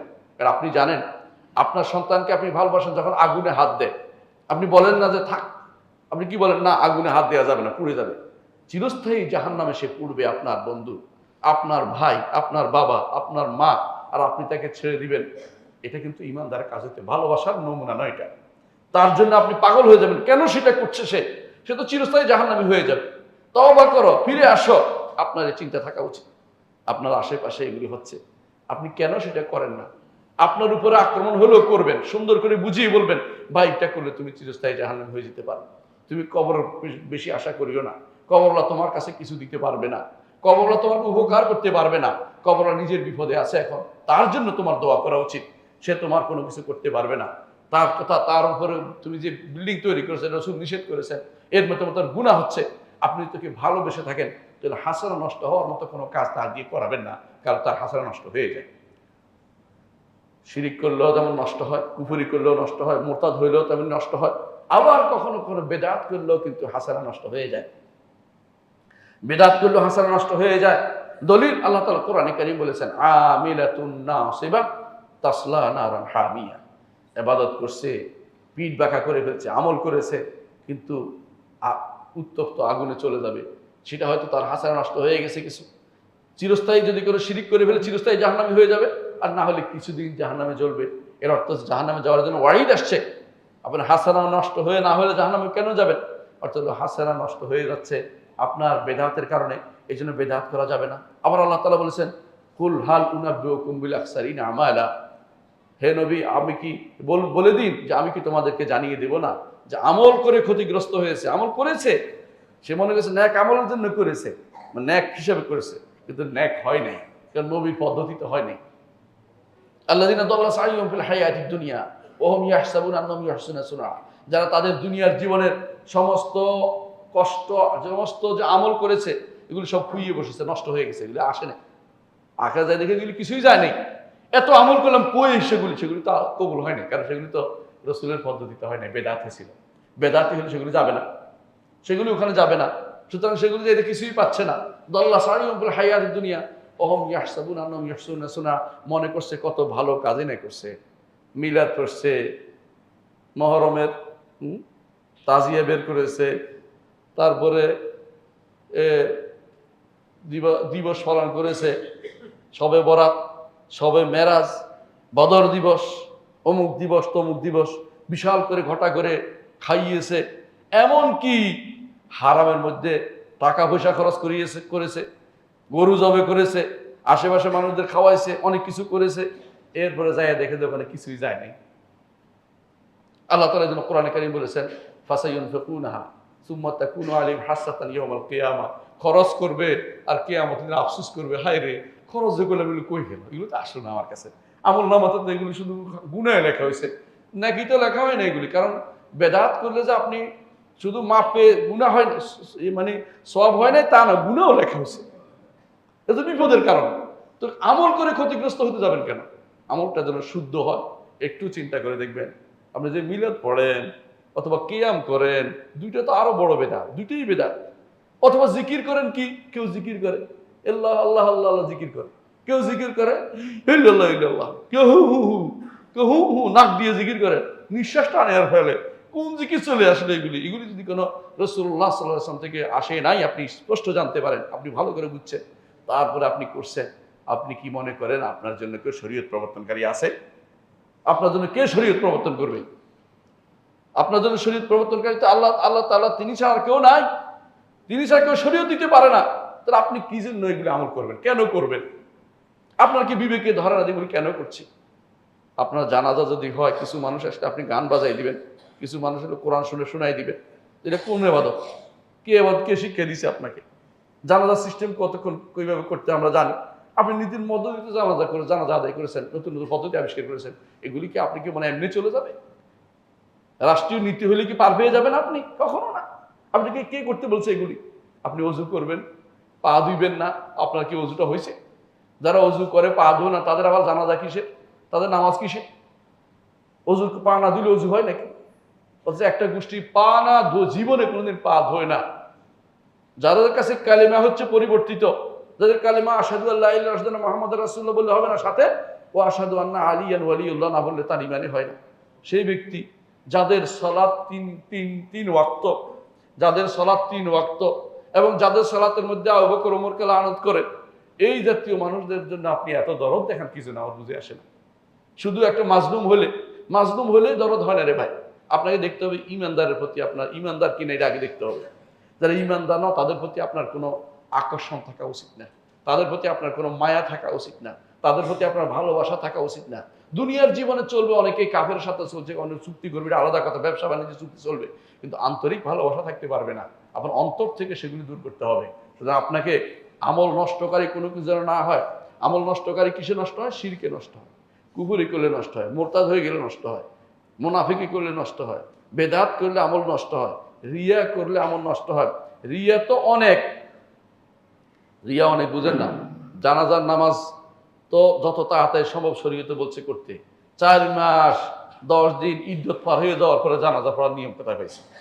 স্ত্রীর ইদ্যত পার হয়ে গেছে, এরপর জানাজা পড়তে আসছে। এই জানাজা আবার দেশে দেশে আবার মানুষকে নিয়ে এসে বিশাল ঘটা করে এই জাতীয় শরীয়ত তো কোনোদিন দেয় না। এটা রিয়া, কোনো সন্দেহ নেই। রিয়া করতে গেছে, তারপর আবার এটার জন্য কান্নাকাটি করছেন, আবার রিয়ার জন্য দেশে বিদেশে গায়ে বানা জানাজা করতেছেন। আপনি এগুলি কোন শরীয়তে কেডা ডাকে আপনাকে এটা অনুমোদন দিল? এগুলি কোন কিভাবে আসলো? আপনি কিভাবে এগুলো অনুমোদন করেন? আপনার কি আল্লাহকে ভালোবাসার মতো কোনো কিছু নেই? আপনাকে আল্লাহর দিনকে ভালোবাসেন না কেন? আপনাকে জানতে হবে যে আল্লাহর দিনকে ভালোবাসা এটা ফরজ। আল্লাহর দিন যেভাবে সেভাবে নিতে হবে। নিজের মন মতো চলার নাম ইসলামী শরীয়ত না। নিজের মন মতো যারা চলে তাদের থেকে আপনি দূরে থাকতে হবে। বেদাতি থেকে পরিত্যাগ করা, হাজরুল মুফতাদ, এটা খুবই একটা গুরুত্বপূর্ণ মূলনীতি ইসলামের। বেদাতির সাথে চলাফেরা করা যায় না। আরেকটি গুনাহ, কিছু কিছু গুনাহ আপনার আমল নষ্ট, এক আমল নষ্ট করে। সেগুলি কি? একান্তে যারা মানুষকে শোনানোর জন্য, দেখানোর জন্য যেমন করে, অনেকে আছে কি করে, প্রকাশ্যে মানুষের গুনাহ, প্রকাশ্যে মানুষকে জানিয়ে জানিয়ে গুনাহ করে। এগুলি তার জন্য বিপদের কারণ হয়। কারণ তার প্রকাশ্যে করলে তো ক্ষমা হয় না। আর নেক আমল তো, একটা নেক আমল কিছু গুনাহকে আপনার কমিয়ে দেয়। ইন্নাল হাসানাতি ইউযহিবুনা সাইয়্যাত, হাসানা করলে সাইয়্যাত চলে যায়। কিন্তু যদি কোনো আপনি সাইয়্যা প্রকাশ্যে করেন, তো এগুলি কিন্তু অনেক মানুষকে সাক্ষী বানিয়ে ফেললেন।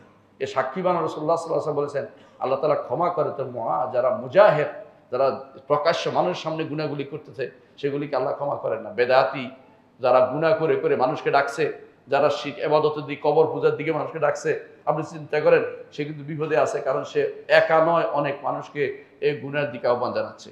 আবার অনেকে শিল্প সংস্কৃতির নামে গুনাহ করতেছে। শিল্প সংস্কৃতি বুঝেন? গান বাদ্য প্রচলন করতেছে এবং গান বাদ্য দিয়ে ভরাই দিচ্ছে সারা দেশ, এবং মনে করতেছে এইটা নাকি শিল্প, এবং এটার মাধ্যমে নাকি একটা জাতি গঠন করবে, ওই জাতিকে বরবাদ করবে। এটা দিয়ে যারা এই কাজ করবে তারা জাতিকে বরবাদ করবে। গান বাদ্য কোনোদিনই ইসলামের অনুমোদিত জিনিস হতে পারে না, হয় ছিলও না। যে ব্যক্তি এটা প্রচলন করবে এবং মনে করবে ইসলামের জিনিসের সাথে ঈমান থাকবে না, আর যদি গুনার কথা মনে রেখে করবে, সে ব্যক্তি গুনাহগার, ঈমানদার বিবেচিত হবে। কিন্তু যে ব্যক্তি বৈধ মনে করবে বা বৈধতা দিবে, সে ব্যক্তি কাফের হয়ে যাবে। সুতরাং এটা গুরুত্বপূর্ণ একটি জায়গা, যেখানে আপনার ঈমান কিন্তু, আপনার হাসানা সব বরবাদ হয়ে যাচ্ছে। যদি কখনো কখনো আপনার হাসানা কাজ করেও বরবাদ হয়। একান্তে গুনাহ করলেও কখনো হাসানা বরবাদ হয়। একান্তে গুনাহ খালাওয়াত, মানে একান্তে গুনাহ করছেন, যে গুনাহ আপনি প্রকাশ্যে হলে এই কাজটা করতেন না, একান্তে গুনাহ করছেন, সুযোগ সন্ধানী আপনি, অর্থাৎ সুযোগ খুঁজতেছেন যে এটা করবেন। আপনার মনের ভিতরে যে সুযোগ খুঁজতেছেন, যতক্ষণ সুযোগের অপেক্ষা আছেন ততক্ষণ গুনাহ হচ্ছে। কারণ আপনি আসলে গুনাহ ছাড়ার জন্য করেন না, আপনি করতে পারেন না দেখে আপনি গুনাহটা করতেছেন না। এই জন্য আপনার এখানে যতক্ষণ নিয়ত আছে খারাপ কাজে, ততক্ষণ গুনাহ হচ্ছে। এগুলি কিন্তু আপনার নেক আমলকে নষ্ট করে দিচ্ছে। কখনো কখনো আত্মম্ভরিতা, আত্মগরিমা, অহংকার এগুলি আপনার ইয়াকে নষ্ট করে দেয়, নেক আমলকে নষ্ট করে দেয়, আপনার হাসানা নষ্ট করে দেয়। এই জন্য আল্লাহ তাআলা বলছেন, ওয়ালা তামনুন তাস্তাকসির, আপনি তামনুন মান করেন না, বেশি বেশি আমল করেন। আল্লাহ তার নবীকে বলেছেন, মানে আপনি যে তাদেরকে দাওয়াতের পথে ডাকছেন, এটা বলার দরকার নেই, আপনি আমল করতে, দাওয়াত দিতেই থাকেন, এটা বলতে পারেন। আপনি মান করেন না, মানে আল্লাহ নবীকে তা নিষেধ করে দিয়েছেন। কিন্তু আপনার আমল যেন নষ্ট না হয়, অহংকার যেন না আসে, আমি এই করেছি সেই করেছি, এটা যেন কোনোদিন না আসে, এটা খেয়াল রাখবেন। আব্দুল্লাহ ইবনে মাসউদ বলেছেন, যদি নাজাত পেতে হয় তাহলে তাকওয়া যেন থাকে এবং নিয়ত যেন থাকে। আর ধ্বংস যদি হয়ে কেউ নিতে চায়, সে যেন নিরাশ হয়ে যায় বা আত্মম্ভরিত অহংকারে সে যেন ফেটে পড়ে। এগুলো তার ঈমানকে নষ্ট করে দেয়। সম্মানিত মুসলিয়ান কেরাম, আমি বলছিলাম যে আরও যে জিনিস মানুষের নেক আমল নষ্ট করে দেয়, নষ্ট না হলেও আখিরাতে নষ্ট হয়ে যাবে, সেটা কি? আরেকজনের হকের উপরে আক্রমণ করা, আরেকজনের অধিকার ছিন্ন করা। রাসূলুল্লাহ সাল্লাল্লাহু আলাইহি ওয়াসাল্লাম কি বলেছেন যে তোমাদের মধ্যে কপর্দক শূন্য ব্যক্তিকে, মুফলেসকে, ফকিরকে, তোমাদের মধ্যে ফকিরকে? রাসূলুল্লাহ সাল্লাল্লাহু আলাইহি ওয়াসাল্লাম এটা বলার পরে সাহাবায়ে কেরাম বললেন যে একটা লোকমা, দুই লোকমার জন্য ঘরে ঘরে ঘুরে বেড়ায়, সে তো ফকির। রাসূলুল্লাহ বলছেন, না, সে আসলে ফকির না। ফকির হচ্ছে ওই ব্যক্তি, যে ব্যক্তি পাহাড়ের মতো, রাসূল বলছেন পাহাড়, বড় বড় পাহাড়ের মতো নেক আমল করেছে। কি দিয়ে? সালাত, যাকাত, সওম, হজ, অর্থাৎ সে আল্লাহর ইবাদত ঠিক করেছে, কমতি করে নাই, কিন্তু মানুষকে মারছে। ওয়াকাদ দারাবা হাযা, শাতামা হাযা, আকালা মাল হাযা, কেউ গালি দিছে কাউকে, অথবা মুখের সম্পদ ভক্ষণ করে চলে গেছে। হাসরের মাঠে সবাই এসে তার নেক আমলগুলি ভাগ করে নিয়ে যাবে। সে ব্যক্তি আমল করেও ওখানে যে ক্ষতিগ্রস্ত হয়ে গেছে, তার আমলটা আরেকজন নিয়ে গেছে, সে পাচ্ছে না, তার লাভ হচ্ছে না। আর কিছু মানুষ এরপরে আসবে, দেখবে যে এর তো নেক নিতে পারতেছি না, তখন তাদের গুণাগুলি ওর কাঁধে দিয়ে দিবে। সেখানে হাসানা এবং সাইয়্যা দ্বারা একে অপরের পরিপূর্ণ থাকবে। টাকা পয়সা দিয়ে সেদিন কোনোদিন পার পাওয়া যাবে না। দুনিয়ার বুকে তো আপনি টাকা দিয়ে মিটমাট করতেন, ওখানে মিটমাট হবে নেকি এবং গদি দিয়ে। অর্থাৎ আপনার হাসান এবং সাইয়্যা দিয়ে আপনার শুধু ন্যাক আমল দিয়ে আপনি ন্যাকটা নিয়ে যাবে, আর বদগুলি তার উপর উঠিয়ে দিবেন, শেষে দিয়ে আর কেউ দিতে পারতেছে না। বহু মানুষকে জুলুম করেছেন, তো আপনার আমল এত বেশি নেই। তো যারা প্রথমে আসছে তারা কি নিয়েছে? ন্যাকগুলি নিয়ে গেছে। যারা পরে আসছে তারা বদ নিতে পারতেছে না, যে বদগুলি ঢেলে দিচ্ছে তার উপরে, কারণ সে এখন পার পেয়ে যাবে। এই ব্যক্তি হচ্ছে সবচেয়ে বড় কপটদক্ষিণ্য ব্যক্তি। আমার নবী বলছে সে মুফলেস, অর্থাৎ সে হচ্ছে ফকির। তার মতো ফকির আর কেউ হইতে পারে না, তার কিছুই নেই, সে সবচেয়ে নিঃস্ব অবস্থায় আছে। আবার কখনো কোনো এমন সব গুনাহ আপনার আপনার নেককে নষ্ট করে, যেগুলো জারিয়া, চলমান গুনাহ। চলমান গুনাহ কি? নতুন একটা বেদাত আবিষ্কার করেছে। সেটা কি? নতুন একটা বেদাত আবিষ্কার করেছে, আপনার মনে হয়েছে এটা করলে খুব ভালো। আপনাদের এলাকায় জিকির একটা আবিষ্কার আছে, এটা কি? হব্বে খোদা, হব্বে রাসূল, ইয়া রাসূলুল্লাহ, না কি জানি একটা জিকির একটা আছে। এই জাতীয় জিকির যারা আবিষ্কার করেছে নতুন বেদাত। এইরকম আরো আছে যারা এরকম জিকির আবিষ্কার, সবগুলি বেদাত করেছে। যতদিন চলবে ততদিন আপনার ন্যাক থেকে কমাচ্ছে। সুতরাং সাবধান, না জেনে কথা বলা। ওয়ালা তাকুফু মা লাইসা লাকা বিইলম, যা জানেন না তা বলবেন না। আপনি এমন সব কাজ করবেন না যে কারণে আপনার যা করেছেন ছোটখাটো আমলগুলি আরেকজন নষ্ট করে দিবে। কারণ সে যদি আপনার দেখা দিয়ে আমল করে, তাহলে যত মানুষ এই আমলগুলি করবে তত মানুষ আপনার তত মানুষের গুণে আপনার কাঁধে উঠতেছে। এতে আপনার আমল কমে যাচ্ছে, নেক আমল কমে যাচ্ছে। রাসূলুল্লাহ সাল্লাল্লাহু আলাইহি ওয়াসাল্লাম বলেছেন, মান সান্না ফিল ইসলামি সুন্নাতান সাইয়্যা, যে কেউ ইসলামের মধ্যে সুন্নাহ সাইয়্যা, খারাপ কোনো নীতির প্রবর্তন করবে, ফালাহু উজরুহা, তার একটা গুনাহ পাবে। ও উজরু মান আমিলা বিহি ইয়াউমুল কিয়ামা, কিয়ামতে যত মানুষ আমল করবে তত মানুষ এই গুনাহটা সে বহন করবে। এই জন্য রাসূলুল্লাহ সাল্লাল্লাহু আলাইহি ওয়াসাল্লাম বলেছেন আরেকটা হাদিসে, এটা সহিহ মুসলিমের হাদিস, আরেকটা হাদিসে রাসূলুল্লাহ সাল্লাল্লাহু আলাইহি ওয়াসাল্লাম বলেছেন, দুনিয়াতে যত হত্যা হয়, খারাপ কাজ নাই কেন, এই খারাপ কাজের একটা অংশকে পায় আদম সন্তান প্রথম যে হত্যার পথ দেখিয়েছিল সে পায়। আপনি একটা অন্যায়ের পথ দেখাবেন, একটা বেদাতের পথ দেখাবেন, হারাম পথ দেখিয়ে যাবেন, মানুষকে এটার উপর উদ্বুদ্ধ করে যাবেন। আপনি মনে করেন যে এটা হাসানা, এটা কিছু হচ্ছে না, না এটা কিন্তু আপনার সাইয়্যা।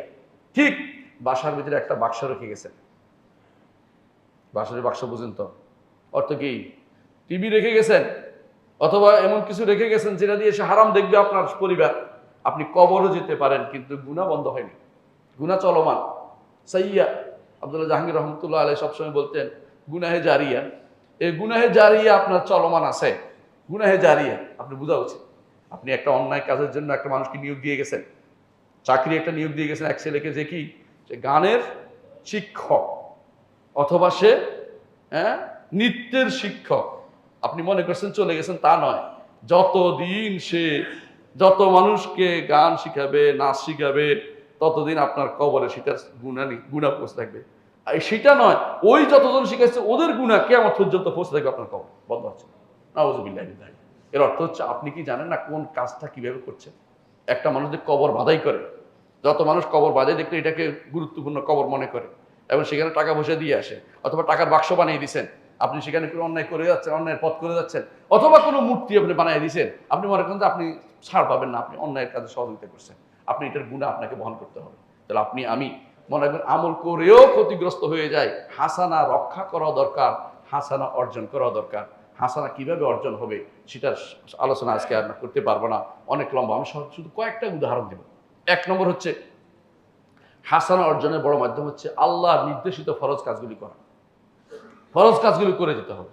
দ্বিতীয়, বেশি বেশি ন্যাক আমল করতে হবে, সেটা কি সুন্নাহ, নফল কাজ বেশি বেশি করতে হবে, যেগুলো রাসূলুল্লাহ সাল্লাল্লাহু আলাইহি ওয়াসাল্লাম বলেছেন, যেগুলো দেখে দেখে করতে হবে।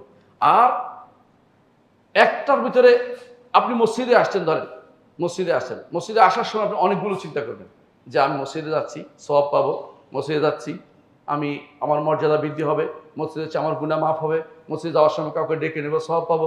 এইভাবে আপনার সার্বক্ষণিক চিন্তা রাখতে হবে যে আমি যা করি না কেন অনেককে নিয়ে করবো, এগুলি আমার আমলনামায় জমা হবে। মুহাম্মদুর রাসূলুল্লাহ সাল্লাল্লাহু আলাইহি ওয়াসাল্লাম, জগতের যত নেক আমল আছে সমস্ত সমান পরিমাণ সব আমার নবী পায়। আমরা জানি না বলেই বলি কি বলি, আমরা যা পড়েছি তার সব রসুলকে পৌঁছায় দেয়, এই জাতীয় কথাবার্তা বলি, এগুলো বিদআতি কথা। কারণ আপনি রাসূলুল্লাহ পথ দেখিয়েছেন যত নেক আমলের, আপনি পাঠাতে হবে না, অটোমেটিক সমপরিমাণ সব আমার নবীর আমলনামা যুক্ত হয়ে যায়। এটা যদি ইমানদার বুঝতো, তাহলে ভালো কাজের মধ্যে সবসময় লেগে থাকতো, যে আমি একটা ভালো কাজ পথ দেখে। এই জন্য কেন খায়রুকুম মান তাআল্লামাল কোরআন ওয়া আল্লামাহু, কেন বলেন তো? আল্লাহর বাণী হচ্ছে শ্রেষ্ঠ বাণী। আল্লাহর বাণী হচ্ছে শ্রেষ্ঠ বাণী। আল্লাহর বাণী এর চেয়ে উত্তম বাণী আর কিছু নেই। আল্লাহর বাণীর আপনি শিক্ষক, মানুষকে শিক্ষা দিচ্ছেন। যত মানুষ এরপরে আপনারটা দেখে শিখবে শিখবে শিখবে শিখবে, হে ব্যক্তি উত্তম নয় আর কি হইতে পারে? উত্তম জিনিস শিক্ষা দিয়েছেন আর উত্তম জিনিসের সিলসিলা জারি আছে। আপনি যত মানুষ কিয়ামত পর্যন্ত আপনার কেরাত পড়বে, আপনার পড়াশুনে পড়বে, আপনার ছাত্র যত যাবে সবাই সব আমল যুক্ত হয়ে যাবে। তাহলে আপনি ভালো কাজগুলি সবসময় লেগে থাকতে হবে। ভালো কাজ কিনা আগে জানতে হবে। এগুলির মধ্যে আমাদের জীবনটা অতিবাহিত করতে পারি, অবশ্যই ইনশাআল্লাহ আমরা ভালো কাজে যুক্ত হলাম এবং নেক আমল করতে পারলাম। আল্লাহ আমাদের বোঝার তৌফিক দান করুন। আকুলু কাউলি হাযা ওয়া আস্তাগফিরুল্লাহ লি ওয়া লাকুম ওয়া লিসাইরিল মুসলিমিন ফাস্তাগফিরু ইন্নাহু হুয়াল গাফুরুর রাহিম। ইন্নাল হামদালিল্লাহ নাহমাদুহু ওয়া নাস্তাঈনুহু ওয়া নাস্তাগফিরুহু ওয়া নাউযু বিল্লাহি মিন শুরুরি আনফুসিনা ওয়া মিন সাইয়্যাতি আমালিনা। মান ইয়াহদিহিল্লাহু ফালা মুদিল্লা লাহু ওয়া মান ইউদ্লিল ফালা হাদিয়া লাহু। ওয়া আশহাদু আল লা ইলাহা ইল্লাল্লাহু ওয়াহদাহু লা শারীকা লাহু ওয়া আশহাদু আন্না মুহাম্মাদান আবদুহু ওয়া রাসূলুহু। সম্মানিত মুসলিয়ান কিরাম, বলছিলাম হাসানার প্রতি গুরুত্ব দেওয়ার কথা। কারণ আপনার এই হাসানার কারণে আপনি জান্নাতে যেতে পারবেন। আর হাসানা না থাকলে জান্নাত যাওয়া বাধা হয়ে দাঁড়াবে আপনার জন্য। একটি হাসানার মূল্য কত বেশি সেদিন বুঝবেন। আগে থেকে যে ব্যক্তি বুঝে সে ব্যক্তি সৌভাগ্যবান। কেউ যদি কোনো ফসল ফলায়, অগ্রিম বুঝলে যে ফসল কোন সময় ফলাতে হবে, তাহলে সে ব্যক্তি সৌভাগ্যবান হতে পারে। আর যে ব্যক্তি যখন মৌসুম শেষ হয়ে যায় এরপরে বলে যে আমি তো ফসল ফলাতে চাই, যতই আফসোস করে সেটা কোনো কাজে লাগে না। সেদিন হয়তো মানুষ আফসোস করবে। ইয়মাল হাসরা, আল্লাহ তাআলা বলছেন কিয়ামতের দিনকে ইয়মাল হাসরা, আফসোসের দিন। কারণ আফসোস কেন করবে? কাজ করে আসে নাই। তাগাবুন, ঠকের দিন, ঠকার দিন, যে বুঝলো আমি তো ঠকে আসছি, কাজটা করতে পারি না, শয়তান ধোঁকা দিছে আমাকে। সেদিন আপনার মনে হবে। কিন্তু আপনি আমি যদি কোনো নেক আমল করতে পারি, আল্লাহ তাআলা আমাদেরকে জান্নাত দিয়ে ধন্য করবেন। যেখানে গেলে কোনো আর আফসোস হবে না। জান্নাতের ভিতরে আর আফসোস নেই। কারণ যে ব্যক্তি জান্নাত যায় সে মনে করবে আমি তো রাজা, আমার চেয়ে বড় রাজা আর কি হতে পারে। মানে সে চিন্তা করতে পারবে না এর চেয়ে ভালো কিছু হতে পারে। মানে যে এই জন্য কোনো আফসোস থাকবে না কোনো মানুষের। মানে এত বিশাল বিশাল জিনিস পাবে সেটা সে চিন্তাও করে নাই। আপনি যদি কেউ যদি কোনো একটা জিনিস আশা করে গেছে, 10টা পেয়ে গেছে, আপনি কি মনে করেন? রাসূলুল্লাহ সাল্লাল্লাহু আলাইহি ওয়াসাল্লাম বলেছেন যে ব্যক্তি সর্বশেষ জান্নাতে যাবে, সে বলবে, যখন বলা হবে তোমাকে পৃথিবীর মতো একটা দেয়া হবে, সে তো খুশিতে বাগবাগ। এরপর আল্লাহ তাআলা বলবেন তাকে তোমাকে এর মধ্যে 10টা দেওয়া হবে। সে এরপর আর কথা বলার মতো ক্ষমতা থাকবে। সে মনে করবে আমাকে যা দিছে আর কাউকে তা দেয় নাই। এটাই তার ঈমানদারের অনুভূতি হবে। এজন্য আমরা বেশি বেশি হাসানার চর্চা করি, ন্যাক আমলের চর্চা করি, ন্যাক আমল শিখি। কোনটা ন্যাক আমল? ন্যাক বদ একসাথ করে ফেলেন না। বুঝেন কিনা কথাটা? ন্যাক বদ একসাথ করা বুঝেন? একটা একটা খেয়ে ফেলে চেষ্টা করবেন একটা গুনাহ হলে একটা হাসানা দিয়ে কাভার দিতে। আমার নবী বলে দিয়েছেন যে ও আতবাইস সাইয়্যাতিল হাসানা তামহুহা। একটা যদি কোনো গুনার কাজ হয়ে যায়, একটা নেক আমল দিয়ে এটার কাভার দাও, তাহলে মিটে যাবে। বুঝেন কিনা? গুনাহ হয়েছে ইস্তেগফার করেন। নবীরও তো ইস্তেগফার করেছেন। গুনাহ হয়েছে ইস্তেগফার করেন। ইস্তেগফার করতে কখনো দেরি করবেন না। যত বেশি ইস্তেগফার করুন, আল্লাহর কাছে ক্ষমা চাইবেন, আল্লাহ তত আপনার উপর খুশি হবেন যে বান্দা আমার কাছে ছোট হয়েছে, আমার কাছে বিনয়ী হয়েছে, আমি তাকে ক্ষমা করে দেব। যত বেশি। যখন ইবলিস বলেছিল যে আমি তাদেরকে পথভ্রষ্ট করবই, আল্লাহ বলছেন তারা যতক্ষণ ক্ষমা চাইবে আমি তাদের ক্ষমা করবই। চ্যালেঞ্জে যান। ইবলিসের চ্যালেঞ্জের বিপরীতে আল্লাহ তাআলা যেটা আপনার কাছে চেয়েছেন সেটাতে চলে যান। সেটা কি? আমরা আল্লাহর কাছে ইস্তেগফার করব, ক্ষমা চেয়ে যাব, আর বলবো ওয়া ইন্নাহু লা ইয়াগফিরু যুনুবা ইল্লা আনতা। আল্লাহ আপনি ছাড়া আমাদের গুনাহ আর কেউ ক্ষমা করবে না, আল্লাহ আপনাকে ক্ষমা করে দিবে। যদি আসমান পর্যন্ত আপনার গুনাহ যায়, মুহাম্মদ রাসূলুল্লাহ সাল্লাল্লাহু আলাইহি ওয়াসাল্লাম বলেছেন আসমান পর্যন্ত যদি আপনার গুনাহ যায়, তারপর যদি ক্ষমা চান, আল্লাহ আপনাকে ক্ষমা করে দিবেন। মন থেকে চাইতে হবে যে আল্লাহ আমি ক্ষমা চাই, আমি আর করবো না সেটা, আমি তওবা করছি, আমি ক্ষমা চাই, আমাকে ক্ষমা করে দেন, আমার এই গুনাহগুলি মিটিয়ে দেন। আল্লাহ তাআলা আপনার এই গুনাহ ক্ষমা করবেন। কিন্তু আল্লাহর কাছে আপনাকে বিনয়ী হতে হবে। আল্লাহর কাছে নিজেকে ছোট করে দিতে হবে। আমি কিছুই না, আমি দাস। আল্লাহুম্মা ইন্নী আবদুকা ওয়া ইবনু আবদিকা ওয়া ইবনু আমাতিকা নাসিয়াতি বিয়াদিকা মাদিন ফিয়া হুকমুকা আদলুন ফিয়া কাদাউকা।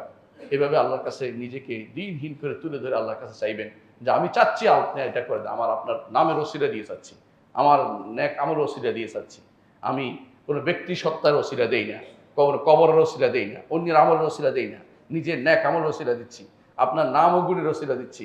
আপনি যে সমস্ত ওসিলা অনুমোদন সেগুলি দিয়ে চাচ্ছি, ঈমানের ওসিলা দিয়ে চাচ্ছি। রব্বানা ইন্নানা আমান্না ফাগফির লানা, আল্লাহ ঈমান এনেছে ক্ষমা করে দেন, ওসিলা দিয়ে চাচ্ছি। এভাবে চাইলে আল্লাহ আপনাকে আমাকে ক্ষমা করে দিবেন। জান্নাত দিবেন। আল্লাহর কাছে বিনয়ী যত হতে পারবেন, আল্লাহ আপনাকে তত উপরের মর্যাদা আপনার বৃদ্ধি করবেন। মান তাওয়াদা লিল্লাহি রাফাহুল্লাহ, যে কেউ আল্লাহর জন্য বিনয়ী হবে, আল্লাহ আপনাকে মর্যাদার উচ্চ আসনে আসীন করবেন। সেদিন আপনি খুশি হবেন যে আমি কত বিনয়ী ছিলাম দুনিয়ার বুকে। দুনিয়ার বুকে আমি অহংকারভাবে চলি নাই, দুনিয়ার বুকে চলেছি অত্যন্ত দিনহীনভাবে আল্লাহর বান্দা হিসেবে চলেছি। আল্লাহ তাআলা সেদিন আপনাকে সম্মানিত করবেন। আল্লাহ তাআলা নিজেই ঘোষণা করেছেন, ওয়া ইবাদুর রহমানিল্লাযিনা ইয়ামশুনা আলা আরদি হাওনা ওয়া ইযা খাতাবাহুমুল জাহিলুনা ক্বালু সালামা।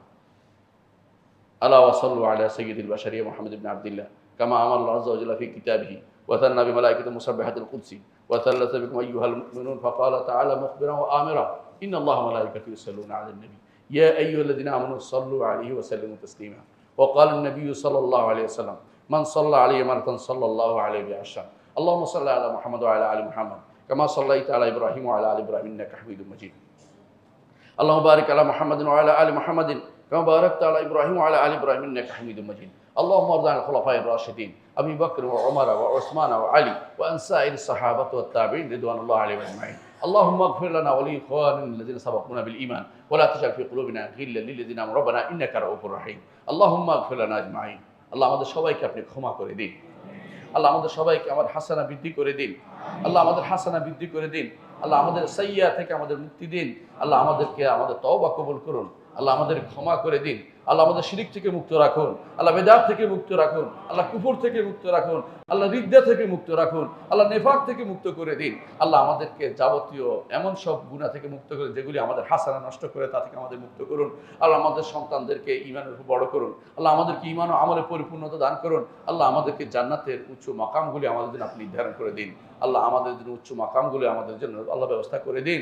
আল্লাহ আমাদের দ্বারা এই বাংলার জমিনে আল্লাহ এই শিরিক বেদাত থেকে মানুষদেরকে মুক্ত করার সে সুযোগ আমাদের হাতে দিয়ে দিন। আল্লাহ তাদের জন্য আমরা যেন আপনার পক্ষ থেকে তাদের জন্য হেদায়েতের কাজ করতে তৌফিক আমাদের দিন। আল্লাহ আমাদের কবুল করুন। আল্লাহ আমাদের শাসকদেরকে সঠিক পথে পরিচালিত করুন। আল্লাহ তাদেরকে সঠিক পথের দিশা দিন। আল্লাহ তাদের থেকে তারা যেন আপনার সন্তুষ্টি মোতাবেক পথে চলতে পারে তৌফিক তাদেরকে দিন। আল্লাহ আমাদেরকে আপনি ক্ষমা করে দিন। আল্লাহুম্মা ইগফির ওয়ারহাম আনতা খায়রুর রাহিমিন ইবাদাল্লাহ রাহিমাকুমুল্লাহ ইন্নাল্লাহা ইয়া'মুরু বিল আদলি ওয়াল ইহসান ওয়া ইতা'i যিল কুরবা ওয়া ইয়ানহা আনিল ফাহশা'i ওয়াল মুনকারি ওয়াল বাগই ইয়া'iযুকুম লা'আল্লাকুম তাযাক্কারুন ওয়া লাযিকরুল্লাহি আকবার আল্লাহু ইয়া'লামু মা তাসনাউন।